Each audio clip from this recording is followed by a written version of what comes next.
Buenas noches y siguiendo con estas cosas vamos a hablar algo de ortogeriatría y para hablar algo de ortogeriatría decidí pues sabiendo que tenemos un programa de ortogeriatría que es uno de los programas que está avalado por la Joint Commission y que tiene certificación de la Joint Commission. Entonces vamos a hablar de nuestro programa de ortogeriatría y cómo, de dónde salió, cuáles son los resultados preliminares y cuáles son nuestros logros en este programa del cual son parte pues todos ustedes. Eh, hay una cosa importantísima de dónde vienen estos programas de ortogeriatría y vienen de esto, que lo vemos todos los días, que es que tenemos más pacientes con fracturas, con fracturas de cadera especialmente y fracturas periprotésicas, que son las que tienen implicaciones en el paciente. Y todas estas fracturas, aunque son fracturas independientes y diferentes, tienen factores en comunes. Uno de los factores en comunes es que es el prodromos de una enfermedad crónica y como ustedes ven aquí, en muchos de estos pacientes les hacemos una osteosíntesis de alguna cosa, no se les hace un tratamiento como es y el paciente vuelve y consulta. Y tienen otra cosa en común y es que la mayoría de estos pacientes son pacientes frágiles. Entonces hay algunas implicaciones demográficas y esta es una gráfica muy interesante porque nos muestra, pues antes del coronavirus, porque no sabemos cómo será con el coronavirus, pero pues antes del coronavirus, miren que el aumento en la población mayor es impresionante y la inversión en la pirámide poblacional es muy grande ustedes ven en el 85 como todavía teníamos una pirámide poblacional con una base muy amplia y miren lo que esperamos, lo que tenemos ahora es una pirámide en donde ya no es una pirámide, sino la forma cambia completamente, donde la parte más ancha son pacientes de edad media y la población mayor ha sido la que más ha crecido. Y aquí se ve cómo la población mayor es el grupo poblacional que más ha crecido. Ustedes ven aquí en el 64 el porcentaje de la población mayor y miren en el 2018 el porcentaje de la población mayor y miren que realmente el grupo que más ha crecido es esta población mayor o la población geriátrica. Esto asociado con este problema, que acuérdense que no es solamente ser viejo, sino el solamente por ser viejo uno tiene mucho más caídas. Entonces la incidencia o la prevalencia de caídas es impresionante en población mayor. Aquí ustedes ven grupos etarios diferentes, 60-64, 65-69, 70-74, 75-79 y mayores de 80. Y ven la prevalencia de caídas es inmensa. Estamos hablando de en grupos de 60-64, en hombres 24% de prevalencia de caídas y en mujeres 35%. Y fíjese que en 80 años, más de 80 años, la prevalencia es 37.1 en hombres y en mujeres 41.6. Esto quiere decir que a los 80 años, casi que una de cada dos mujeres tiene un síndrome de caídas crónicas. Entonces, la prevalencia total de caídas en el último año fue de 32.4% y esos son datos para Colombia. La mayoría de las personas que se caen son mujeres y se caen mucho más las mujeres en zona urbana, tienen mayor prevalencia de caídas que en zonas rurales. Esto parece que es simplemente porque la gente en zonas rurales tiende más a hacer ejercicios que son diferentes y aumentan en algo la estabilidad y el equilibrio. Por eso ustedes se acuerdan que hay algunos estudios, por ejemplo, con Tai Chi en paciente asiática, que estos pacientes disminuyen de forma muy importante las caídas porque mejoran el equilibrio. Entonces, todas estas cosas que mejoran el equilibrio realmente mejoran la posibilidad, disminuyen la posibilidad de que uno se caiga. Entonces, edad avanzada más caída va a tener unas consecuencias y las consecuencias son un número marcado de hospitalizaciones en estos pacientes y básicamente las hospitalizaciones son por dos factores o podríamos decir inclusive que por tres, que son fracturas de cadera, traumatismo craneano y fracturas de miembros inferiores, porque hoy estamos viendo aparte de las fracturas de cadera, muchas fracturas supracondilias y muchas fracturas periprotésicas que también forman parte de este grupo poblacional. si hablamos de muerte, el 40% de las causas de las muertes en pacientes mayores son traumáticas y la mayor parte de estas muertes traumáticas son relacionadas con fracturas de cadera.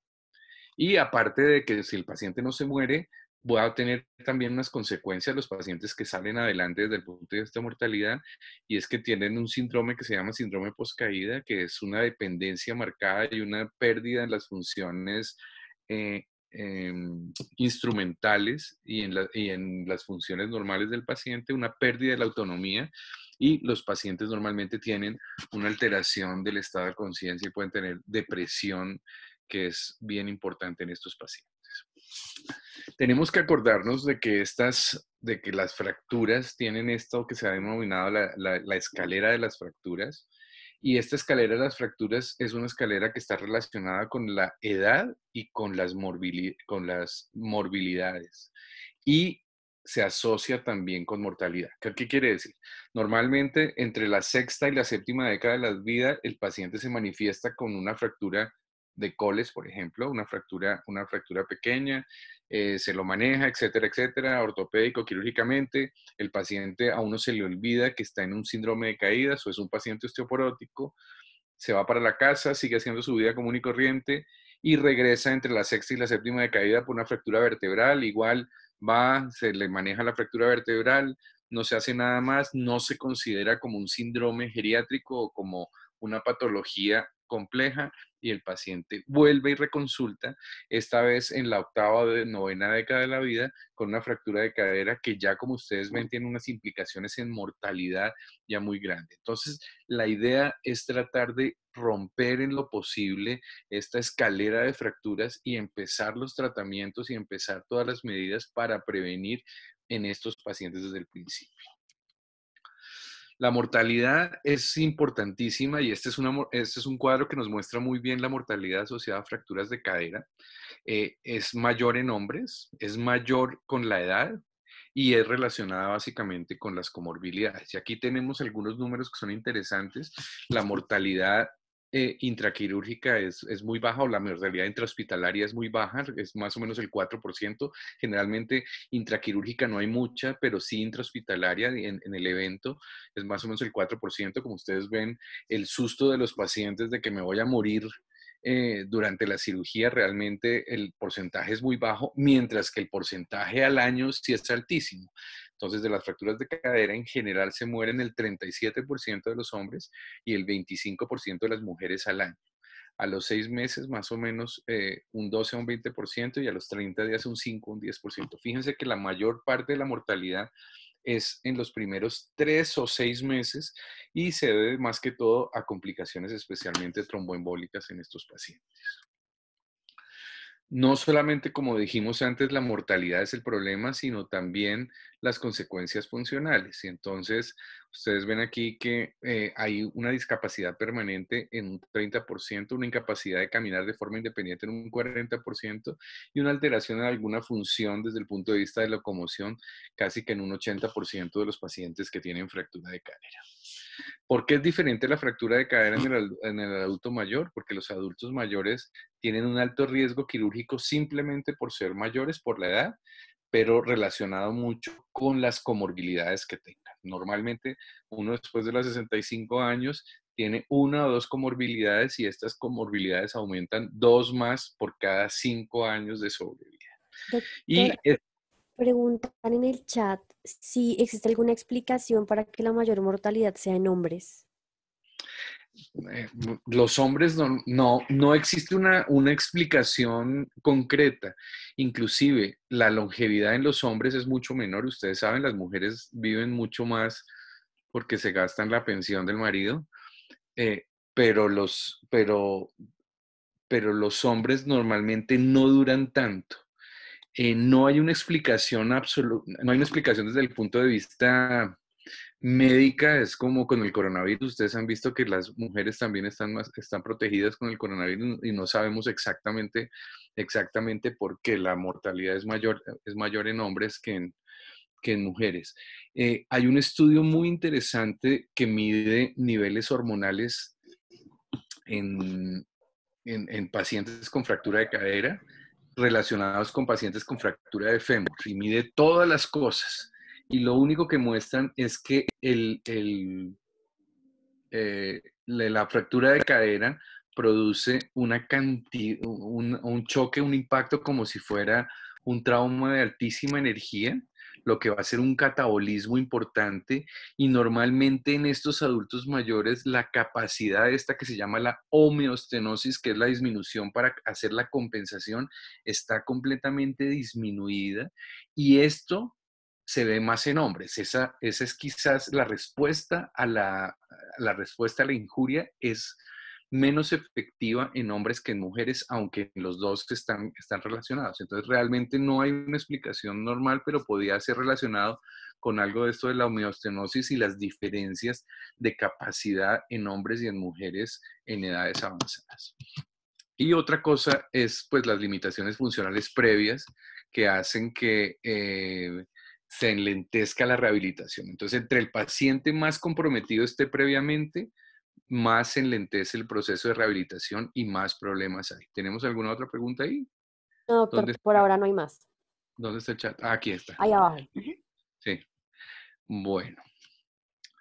¿De dónde sale este cuento de la ortogeriatría? Este cuento de la ortogeriatría no es nuevo. Empieza más o menos en el 69 en Inglaterra con la primera formación de una unidad ortogeriátrica en el cual un geriatra, que son en general en el mundo los geriatras son internistas, algunos en Colombia, sí, acuérdense que solamente hay geriatría, pero en general son internistas, y son internistas que se dedicaban más a pacientes mayores y con un ortopedista crearon esta primera unidad ortogeriátrica para mirar resultados en estos pacientes con fractura de cadera. Fíjense que en Europa el pico de las fracturas de cadera, este boom de fracturas de cadera fue más o menos 20 años antes que aquí, por eso las primeras unidades fueron en Europa. En el 90 ya existe evidencia de que hay una reducción en las complicaciones posoperatorias, un menor traslado en unidades de cuidado intensivo y un menor egreso a hogares de ancianos en pacientes que están manejados en unidades ortogeriátricas. En el 2014 es este metaanálisis que muestra un claro beneficio en el manejo en conjunto con ortogeriatría, o sea, muestra un claro beneficio y empieza a ser el estándar de oro en el manejo de las fracturas de los adultos mayores. Ustedes ven todos estos estudios que muestran realmente unas ventajas específicamente en mortalidad y en morbilidad en los pacientes que son manejados en unidades ortogeriátricas. Y pues ya posteriormente vemos que hoy en día el estándar de manejo para fracturas, especialmente de cadera y periprotésicas, son las unidades ortogeriátricas, son los grupos ortogeriátricos. Hoy en día, si no tenemos un grupo ortogeriátrico, no estamos con el estándar de tratamiento de estos pacientes. Esos son básicamente los 4 modelos de cuidado, que hay modelos de cuidado usual, modelos de enlace con ortogeriatría, modelos de manejo compartido, que son los que tenemos, y unidades de rehabilitación, y son los que comparan en estos metaanálisis y realmente el modelo de manejo compartido, que es el que tenemos nosotros, es el modelo que ha mostrado mayores ventajas en estas cosas. ¿Cuáles son los principios de un programa ortogeriátrico? Entonces, el principio fundamental es que la mayoría de los pacientes se benefician de la estabilización quirúrgica de la fractura. Y eso lo ven ustedes. Casi que el 100% de los pacientes que ingresan con una fractura, especialmente fracturas de cadera, son llevados a cirugía porque creemos que para ese evento la mejor oportunidad es un manejo quirúrgico. Entre más rápida la cirugía, menor es el tiempo de enfermedad, de desarrollar enfermedades iatrogénicas. ¿Qué quiere decir esto? Que entre más rápido hagamos la cirugía, el paciente va a tener menos posibilidades de hacer úlceras por depósito, va a hacer problemas pulmonares porque tenga, eh, porque porque el paciente no moviliza bien secreciones, etcétera, etcétera, que son las complicaciones que matan al paciente en la primera fase. El comanejo con comunicación frecuente evita complicaciones médicas, es el principio fundamental. Hacer protocolos estandarizados para todos los que, ay, perdón, me salí de aquí. hacer protocolos estandarizados para todas las fases y el alta de los pacientes empieza desde el momento en que el paciente ingresa. ¿Eso qué quiere decir? Que uno debe prever las complicaciones que pueda tener para darle una alta temprana al paciente. Entonces, si el paciente es oxígeno requiriente, entonces uno tiene que prever que tiene que gestionar el oxígeno para que en el momento en que yo quiera darle alta, el paciente se vaya a ir. Tiene que prever si el paciente no tiene un núcleo familiar estable, a dónde se va a ir de forma rápida. Tienen que hacer todo un análisis de todas estas cosas para evitar que el paciente se quede tiempo innecesario en el hospital, porque estos tiempos innecesarios en el hospital hacen que la mortalidad aumente.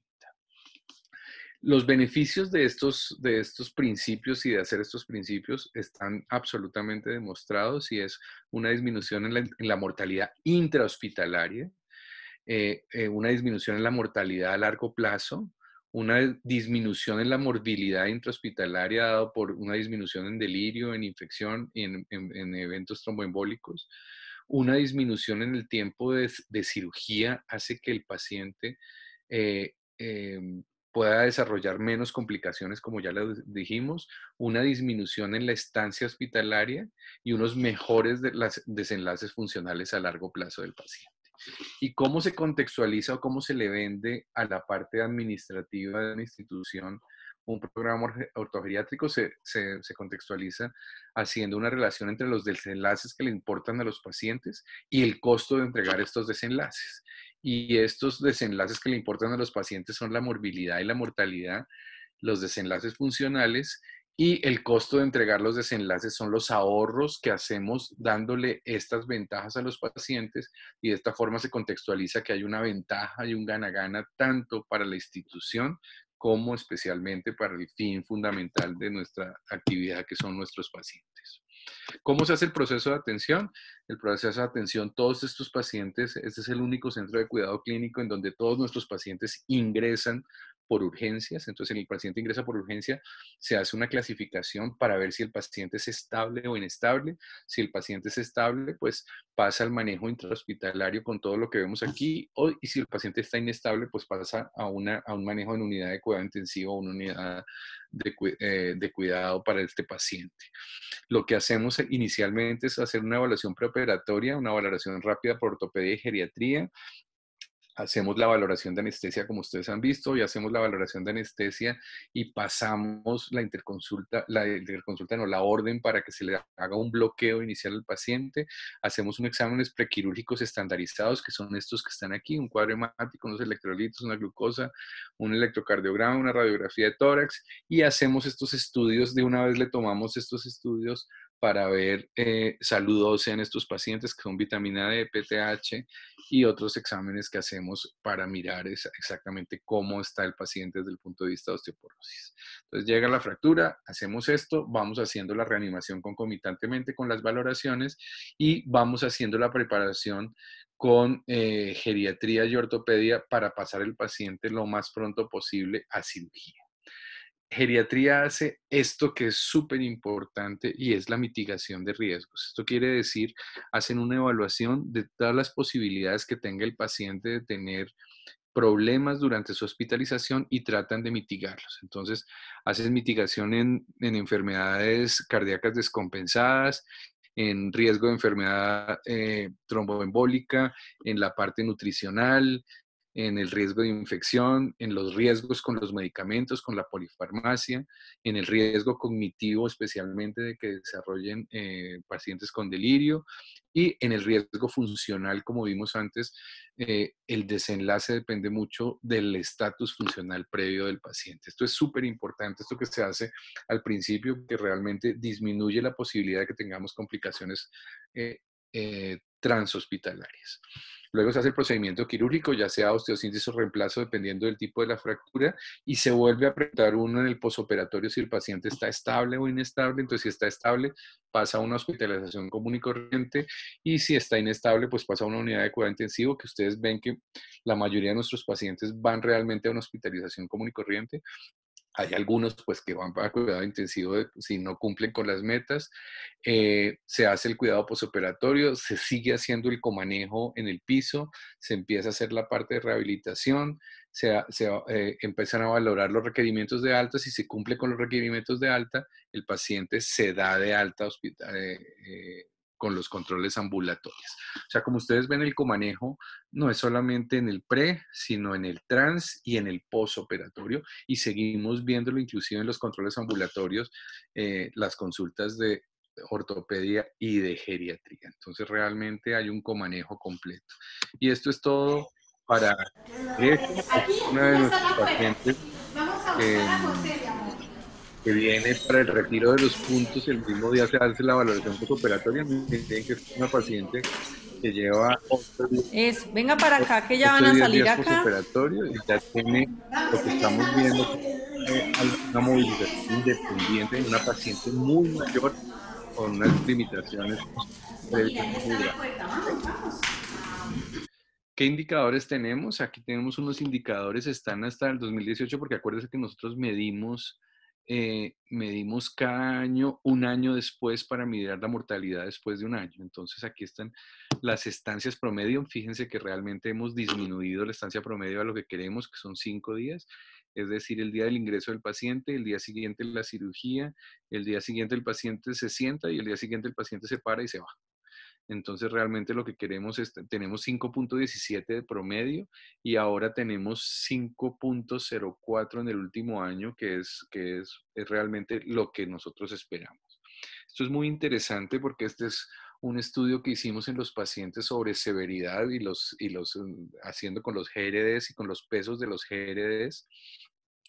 Y miren que realmente la severidad, el peso del GRD está muy relacionado con la mortalidad. Entonces tenemos las mayores mortalidades en pacientes con severidades 3, que son el menor número de pacientes, pero son los que tienen más mortalidad. Y la severidad 1 y 2 realmente son pacientes que tienen una mortalidad muy baja, pero ven que la edad no altera mucho la severidad, sino es el número de comorbilidades que tiene el paciente. Miren que aquí en severidad 1 tenemos una edad máxima de 116 y en severidad 3 de 102.93, y las edades mínimas también son muy relacionadas y los promedios son muy similares en los tres grupos de severidades. Entonces, realmente lo que nos da el GRD es el número de comorbilidades, especialmente comorbilidades descompensadas del paciente. Esta, por ejemplo, es una paciente también muy, muy, muy mayor. Esta paciente tiene 98 años con unas comorbilidades impresionantes. Miren, un estado funcional previo. Y esto es 2 semanas después de la cirugía en su casa, con una independencia al menos para movilizarse dentro de su casa. Aquí hay unos indicadores que son transversales para la institución, que son administración oportuna de antibiótico, que es el 80%, y por eso es que los molestamos a ustedes tanto, a los que están aquí en la charla de residentes, porque medimos tiempos de forma muy estricta, y si se pasa 1 o 2 horas, ya se sale del problema, y por eso solamente tenemos un 80%. No es que solamente al 80% le pongamos el antibiótico, sino solamente el 80% cumplen con nuestra meta de los tiempos en cirugía. Muerte durante hospitalización, 2.85, lo cual es muy baja de acuerdo a lo que estábamos viendo en las tablas anteriores. Administración oportuna de tromboprofilaxis, 81.21, que nos pasa lo mismo, son puras cosas de tiempos. Cirugía en menos de 48 horas, el 93%, o sea, el 93% los hacemos en menos de 48 horas, y hoy en día nuestro promedio son 23 horas para llevar el paciente a cirugía. Delirio durante la hospitalización, 12%, que es muy bajo. Reingresos, el 11.67. Mortalidad a los 30 días del 3.07. Y este que es nuestro indicador, pues demostrar que es la mortalidad al año del 9.09%, que es una mortalidad realmente, no se puede decir muy buena, pero es un índice muy bueno en mortalidades en programas ortogeriátricos. Y aquí hacemos una comparación en la mortalidad mundial, que es más o menos el 25% de los pacientes con fractura de cadera, en la mortalidad con grupos de ortogeriatría que uno las puede bajar más o menos hasta un 15%, 15-12%, y la mortalidad nuestra que es 9.06%. Entonces realmente estamos muy contentos con el proceso de este programa. Hacemos también concomitantemente procesos de educación para el paciente, la comunidad, los profesionales de la salud y la comunidad médica. Ustedes han visto este proceso de educación para el paciente, que es muy interesante. Si ustedes han tenido la oportunidad de ver la cartilla con la cual se hace la educación, es muy interesante porque es una cartilla completamente dedicada al paciente. Por eso los dibujos son para el paciente, el tamaño de la letra es para el paciente o para su familiar, con unas cosas muy simples y muy específicas, tratar de explicarles qué es lo que les pasó, por qué les pasó y qué es lo que pretendemos de nosotros. Hicimos este encuentro, que es un encuentro de los cuidadores del Centro de Ortogeriatría, en donde realmente les damos como una voz de apoyo a los cuidadores que son fundamentales en estos centros de ortogeriatría. Hacemos educación a la comunidad con webinars y con cosas de estas para mostrar el programa. Participamos en cursos no solamente de la fundación, sino en cursos de la Fundación AO, en cursos externos, en cursos internos, en simposios de prevención, y hemos hecho algunas publicaciones relacionadas pues con el programa de ortogeriatría. Tenemos unos trabajos de investigación en curso y lo más importante es que hemos tenido unas visitas externas que han sido realmente muy positivas. Esta fue la primera visita que hicimos, que fue como un preámbulo para la visita de la Joint Commission, que la hizo AO Trauma. Acuérdense que AO Trauma tiene un segmento que es específicamente para ortogeriatría y tienen un programa de visita a hospitales, y ellos hicieron una visita con un programa académico muy interesante y un programa de mirar cómo estaba funcionando nuestro programa, y nos dieron ciertas recomendaciones que hoy en día ya las estamos haciendo, especialmente en la parte de bloqueos para el manejo de los pacientes, el incluir otras patologías diferentes a las fracturas de cadera, el garantizar un seguimiento de los pacientes, de todos los pacientes. Esto es una cosa que hemos tenido cierta dificultad por los pagadores, pero pues en general hemos cumplido con estas cosas. Tenemos también esto de Capture the Fracture, que es un programa mundial para tratar de hacer prevención secundaria en fracturas de cadera, y tenemos una calificación muy buena de nuestro programa. Ustedes ven aquí, tenemos un 86%, lo que nos pone en estrella de plata. Nos falta simplemente, no tenemos estrella de oro porque el próximo paso es tratar de hacer un diagnóstico de fracturas, fracturas vertebrales y no vertebrales asintomáticas en radiografías al azar. Es decir, a un paciente que le pide una radiografía de tórax y le ven un acuñamiento, el paciente debía ser remitido a nuestro centro para empezar todo el tratamiento y la prevención secundaria. Eso todavía lo estamos trabajando.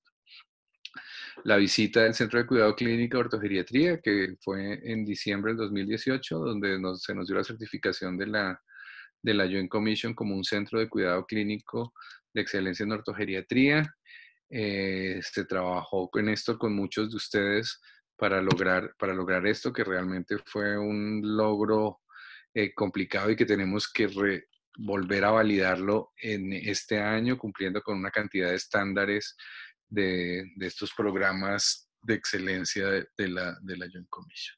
Entonces, en resumen, todos estos programas son programas efectivos que se basan en operar la mayoría de los pacientes, hacer una cirugía rápida, hacer una optimización de las comorbilidades con el comanejo, hacer un planeamiento real y no solamente hacer un planeamiento quirúrgico, sino hacer un planeamiento de todo el plan que vamos a hacer con el paciente desde el punto de vista quirúrgico, desde el punto de vista de salida, desde el punto de vista de controles posoperatorios, hacer un adecuado control hacer un posicionamiento del paciente de forma adecuada para disminuir los tiempos en cirugía, hacer una reducción adecuada, que es lo que nos da más posibilidades de que el paciente tenga realmente una evolución satisfactoria y una rehabilitación integral de estos pacientes, haciendo pues todos estos manejos que hacemos en estos pacientes. ¿Listo? Pues ahora sí, preguntas. Doctor, yo tengo una pregunta. Doctor, una pregunta. Señor. ¿Usted cree que en la medida en que el modelo de atención de los pacientes, como en los países desarrollados, pues Estados Unidos, donde hay hogares geriátricos u hogares de paso, puede aumentar la mortalidad en los pacientes de nosotros acá en Colombia también, ya que usted cada vez se está empezando a ver más centros geriátricos aquí en Bogotá y en Colombia en general? Sí, absolutamente, absolutamente. Por eso nosotros creemos que tenemos un excelente números, no tanto porque seamos excelentes, sino porque el soporte social en nuestro país es completamente diferente. Y eso ya está establecido, la mortalidad en hogares geriátricos, especialmente en nursing home. ¿Se acuerdan que hay diferentes tipos de salidas para el paciente geriátrico? Uno es el nursing home, que es el ancianato, digamos, el ancianato con asistencia. Hay unas unidades de rehabilitación que tienen menores mortalidad porque el paciente lo que va es a un proceso de rehabilitación rápida y en teoría se va para su casa, pero también tienen una mortalidad mayor y los que menos mortalidad tienen son los pacientes que van para su casa. Y aquí la mayoría de nuestros pacientes van para su casa con un apoyo familiar muy grande. Entonces nosotros creemos que la mortalidad nuestra, que es completamente menor a la mortalidad en Europa y en los Estados Unidos, es por una razón absolutamente social y por el soporte social que se le da a los ancianos. Ok, gracias. Doctor Olarte, buenas noches. Buenas noches, ¿con quién hablo? Tatiana. Con Tatiana Peña, doctor. Doña Tatiana, ¿qué hubo? Hola, una pregunta. Como ahorita en tiempos de COVID, ¿cómo están haciendo el seguimiento con todos los abuelos? Ayer, no sé si vieron, ayer hicimos que ahí les mandé el link. ¿No se los mandó Tatiana al Mario? Ah, carajo. Hicimos ¿Me lo mandó a mí? uno que se llama, sí, se A lo mí no. mandé un link para un webinar que hicimos ayer con Ana Milena de prevención de caídas en tiempos de pandemia.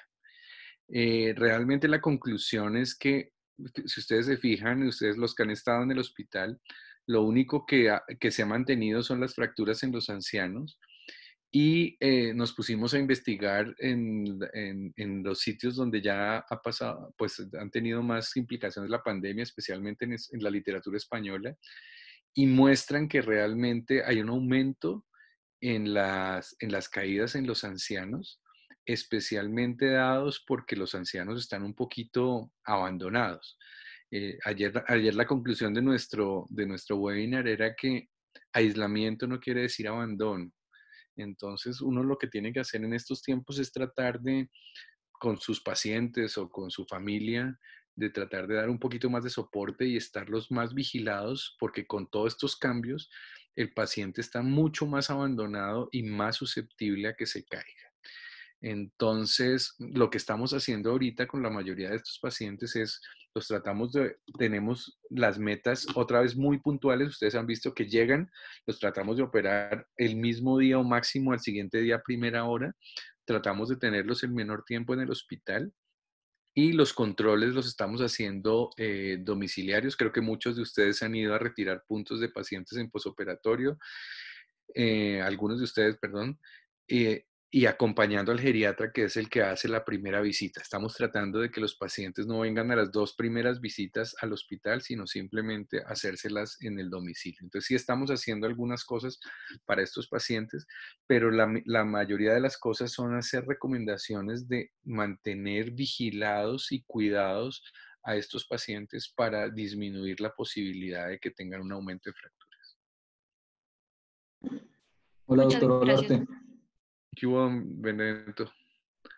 Profe, ¿qué piensa usted sobre la anticoagulación prolongada por 3 o 6 meses, teniendo en cuenta que los pacientes, pues, la mayor mortalidad está en los primeros 3 meses y es por eventos tromboembólicos? Sí, esta es una pregunta sin mayor respuesta. Nosotros seguimos las recomendaciones del CHEST y fíjese que el CHEST no ha aumentado, sino lo que muestra es máximo 35 días de profilaxis. Muchos de estos pacientes, acuérdense que ya están anticoagulados, más o menos un 30% de los pacientes que se fracturan tienen alguna cosa por las cuales están anticoagulados. Y lo que sí hemos visto es que en esos pacientes anticoagulados, que después de eso siguen con la anticoagulación, pueden tener menos eventos tromboembólicos. Sería interesante, lo que pasa es que acuérdense que la anticoagulación también es otra enfermedad, ¿no? Es otra enfermedad y en el anciano es terrible que esté anticoagulado porque se llega a caer y se pega en la cabeza y hace un hematoma intracraneano y es un problema muy grande. Entonces, yo creo que esa es una posibilidad para estudio que se ha tratado de mirar, pero no ha habido suficiente evidencia como para recomendar una anticoagulación por más tiempo. Gracias. Doctor, pregunta Belardo, ¿cuánto es el porcentaje de refracturas en el centro y en cuánto aumenta la mortalidad? ¿De refractura? ¿Qué es Sí. refractura? O sea, que un paciente que ya se ha fracturado, que ya se operó, vuelva y se fracture y reingrese por otra fractura. Otra cadera, eso aumenta terriblemente. Esto es lo que estamos tratando de disminuir al máximo haciendo prevención secundaria. Porque ustedes han visto que muchos de estos pacientes los vamos a ver y tienen una fractura y luego la otra fractura. Acuérdense que desde que cuando uno se fractura la cadera, tiene el 50% de posibilidades de fracturarse la otra cadera en los siguientes 5 años, si uno no hace ningún tipo de tratamiento. En teoría, si hace prevención secundaria, esto puede disminuir más o menos a un 10 a un 15% de fracturas, pero uno sigue teniendo un riesgo de refracturarse. Y la segunda fractura normalmente es el paciente más viejo, con más comorbilidades, más descompensado y menos estatus funcional, o sea, la mortalidad es mucho mayor. Entonces, para Abelardo, uno de los objetivos fundamentales de los programas ortogeriátricos es hacer prevención secundaria. Y la prevención secundaria no es prevenir la primera fractura, sino es tratar la osteoporosis para prevenir la segunda fractura.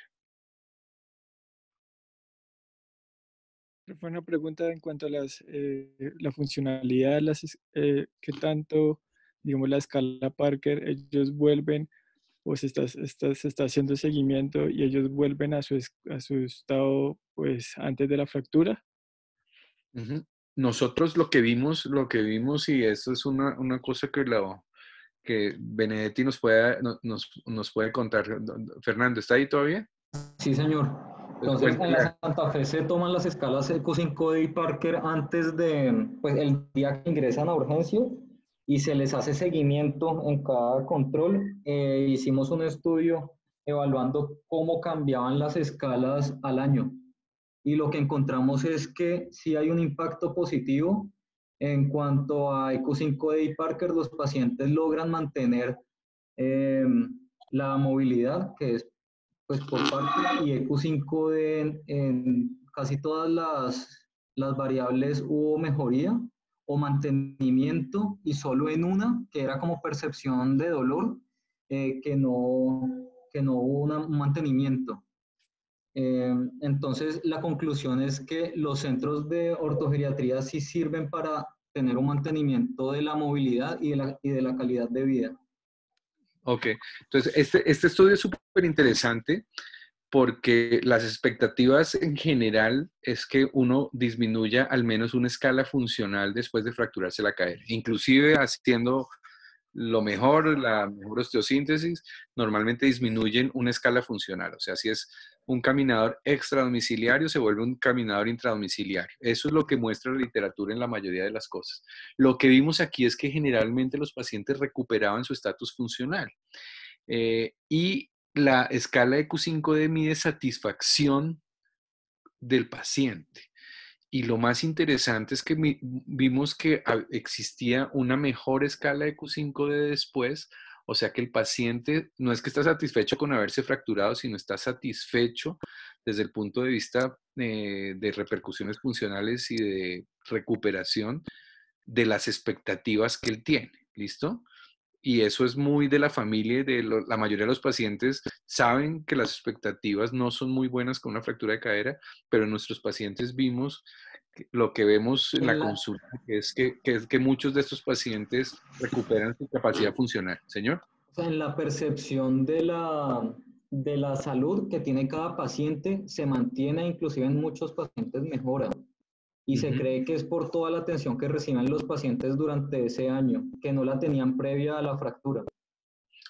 Esto es súper interesante y por eso este trabajo lo mandamos a un congreso que había ahorita con el COVID, pero no se pudo presentar, pero se iba a presentar en el Congreso Mundial de Osteoporosis, porque es muy interesante los hallazgos, porque como dice Fernando, es muy de percepción. O sea, el impacto del centro es que el adulto mayor se siente cuidado y se siente respaldado, que eso es súper importante en el aspecto psicológico del paciente para recuperación. Doctor, pregunta Camilo Delgadillo, ¿cuál sería el momento inicial de para iniciar teriparatido en fracturas de cadera por fragilidad?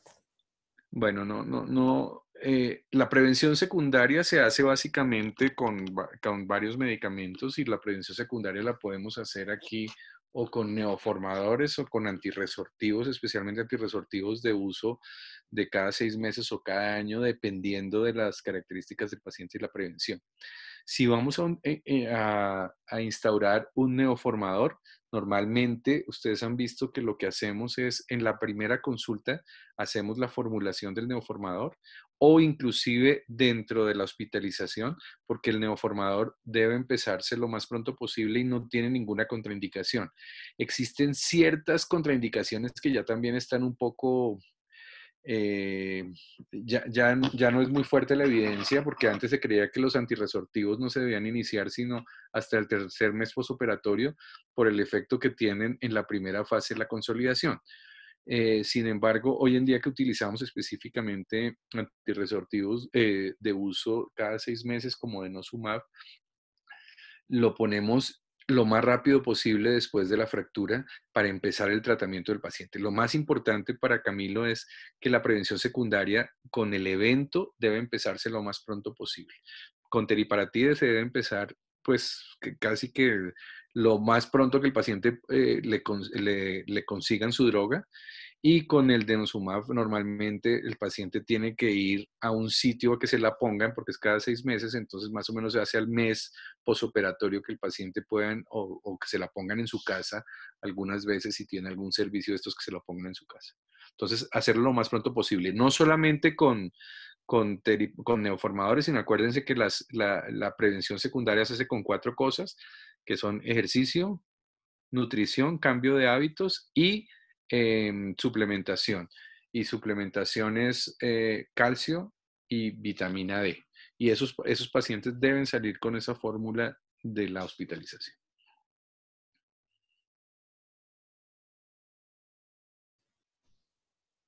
¿Ok? Sí, señor, gracias. No hay más preguntas en el chat ahorita. Bueno, listo. Entonces, muchas gracias. Entonces, descansen y duermen. Y nos veremos después. Bueno. Pati, gracias, doctor. Fer.